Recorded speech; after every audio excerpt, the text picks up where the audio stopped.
কিছুর প্রেক্ষাপটে সাস্টেনেবিলিটির বিষয়টা কিন্তু এখন একেবারে মেইন স্ট্রিমে চলে এসেছে, যেতে হবে। তবে কিভাবে করব হাউ, এই প্রশ্নের জবাব কিন্তু আমরা অনেক সময় সঠিকভাবে দিতে পারি। অর্থাৎ আমরা খুব ভালো, what needs to be done আমি আপনাকে বলে দিতে পারবো, আপনি আমাকে বলে দিতে পারবেন। তবে কিভাবে সেই কাজটা আমরা করবো, হাও জায়গায় কিন্তু বারবার আমরা এখানে একটু হয়তো জড়তা আছে বা অনেক সময় হয়তো আমরা হোঁচট খাচ্ছি। তো আপনারা আজকে যে কাজটি করছেন এটা কিন্তু দেখিয়ে দিচ্ছে যে হাও এর একটা পথ, যে আমরা কিভাবে এই কাজটা করব।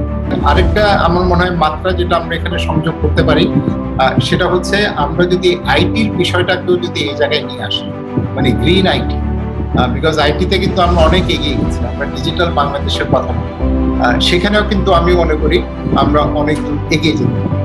অর্থাৎ আমাদের উপকরণগুলো কিন্তু অলরেডি জায়গা মতো আছে। এখন আমাদের যেটা দরকার হচ্ছে সেটা আমরা যেটা বলি কানেক্টিং দ্য ডট।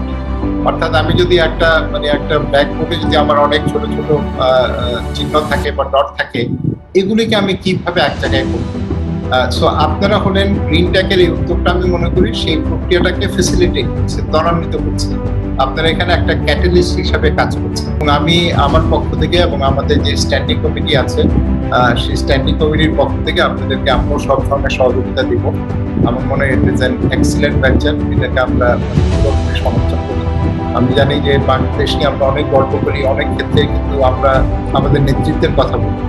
এমনকি যখন আমরা জলবায়ু পরিবর্তনের বিরূপ যে প্রভাব সেটা মোকাবেলার ক্ষেত্রে আমরা কিন্তু আমাদেরকে শুধু ভিকটিম হিসাবে বলি, আমরা কিন্তু আমাদেরকে চ্যাম্পিয়ন হিসাবে বলি। আমরা এখানে অনেক নতুন ইনোভেশন আমরা করছি, অনেক নেচার বেস সলিউশন আমরা করছি।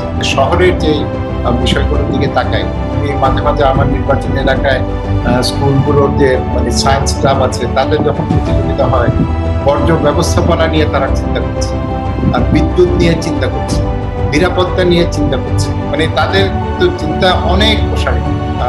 এবং তখন আমি ভাবি যে আসলে আমি যখন ওই বয়সে ছিলাম আমি তো এত চিন্তা করার সাহস আমার ছিল না। তবে আমাদের নতুন প্রজন্ম সেটা চিন্তা করছে এবং আমাদের সেই প্ল্যাটফর্মটা তৈরি করে দিতে হবে, সেই প্রেক্ষাপট তৈরি করে দিতে হবে, সেই পরিবেশ তৈরি করতে হবে যেন এটার জন্য একটা ফুল অপটিমাইজেশন আমরা যেন বাস্তবে দেখতে পারি।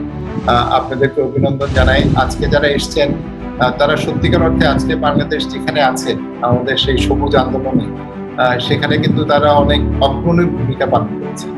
হয়তো আমরা আমাদের স্থায়ী কমিটি থেকে ভবিষ্যতে তাদেরকে আমরা সম্মান জানাতে পারবো, তাদেরকে আমরা রেকগনাইজ করতে পারবো। এবং আমি মনে করি যে আমরা সবাই মিলে, যে আমরা প্রায় একটা কথা বলি, দেখেন এসডিজির ক্ষেত্রে যে whole of society, whole of government, এখানে কিন্তু আমাদের সেই ধরনের একটা মুভমেন্টের প্রয়োজন আছে।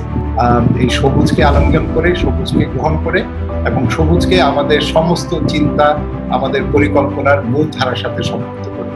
সবাইকে অনেক ধন্যবাদ। জয় বাংলা, জয় বঙ্গবন্ধু, চিরজীবী হোক বাংলাদেশ।